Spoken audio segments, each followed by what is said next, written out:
Monsieur le député de Bordua. Monsieur le Président, la légalisation du cannabis par le gouvernement fédéral va entraîner des coûts financiers importants pour le Québec. Le Québec devra assumer de nouvelles dépenses importantes dans les domaines de la santé, de la sécurité publique et en matière de prévention. La semaine dernière, la CAQ, dans son plan complet, a proposé que le gouvernement fédéral cède son champ fiscal au Québec. Lors du forum sur le cannabis, le ministère des Finances du Québec a estimé que la taxe d'assises fédérale pourrait rapporter 140 millions de dollars au Québec seulement.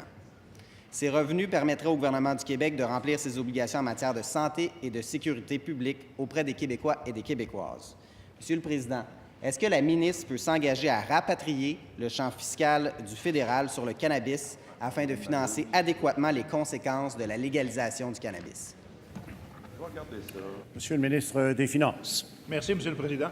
En effet, la taxation éventuelle du cannabis qui deviendra un produit légal, c'est quelque chose de très intéressant. Mais laissez-moi vous dire d'abord que nous abordons cette question de la légalisation et la commercialisation du cannabis sous un angle de la protection de la santé publique. Sur cet angle-là, et d'ailleurs je pense que la CAQ, comme le Parti québécois, ont eux aussi abordé cette question-là. D'abord, la protection de la santé publique, plutôt que de considérations commerciales.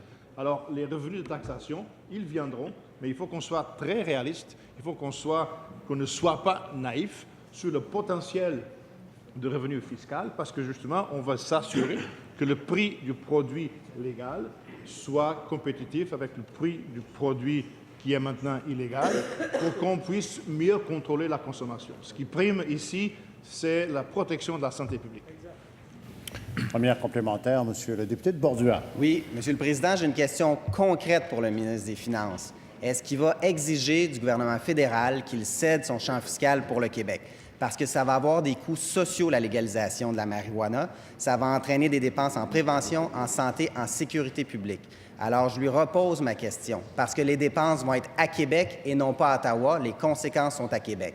Est-ce que le ministre des Finances du Québec s'engage à aller chercher l'assiette fiscale du gouvernement fédéral qui pourrait imposer une TPS et une taxe d'assises sur la vente de cannabis? Va-t-il... Monsieur le ministre des Finances. Le président du gouvernement du Québec ne peut pas détourner les taxes fédérales. Chacun a son champ de compétences, on ne peut pas aller les chercher. Cependant, ce que nous faisons en concert avec nos partenaires des autres provinces, il faut parler aux autres provinces, en concert avec tous nos partenaires des autres provinces, nous discutons de ces enjeux-là. On a déjà eu une réunion fédérale provinciale des ministres des Finances au mois de juin. Il y aura une autre au mois de décembre de cette année, où la grande question va être justement celle-là. Ces discussions se font et on aura à la fin de la journée un arrangement qui, je pense, qui sera pour le mieux de tout le Canada, le gouvernement fédéral et les gouvernements des provinces.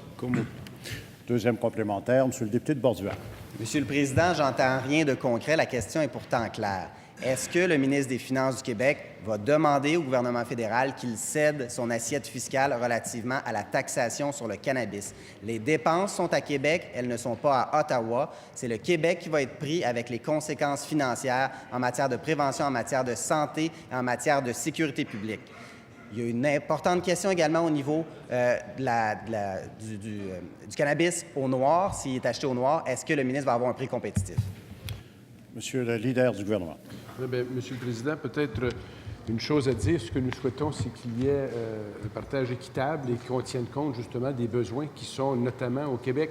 Maintenant, je comprends la question de notre collègue, inspirée sans doute par son chef, qui dit nous voulons avoir ce rapatriement et si on ne l'a pas, bien, on se sépare. Et puis, on connaît très bien la logique du chef de l'opposition. On sait d'où il vient. On sait que c'est la ligne. Nous, on demande ça, puis si on ne l'a pas, on s'en va. Alors, nous, ce qu'on dit, c'est qu'on peut très bien travailler avec les partenaires pour s'assurer qu'on ait les moyens au Québec aux besoins.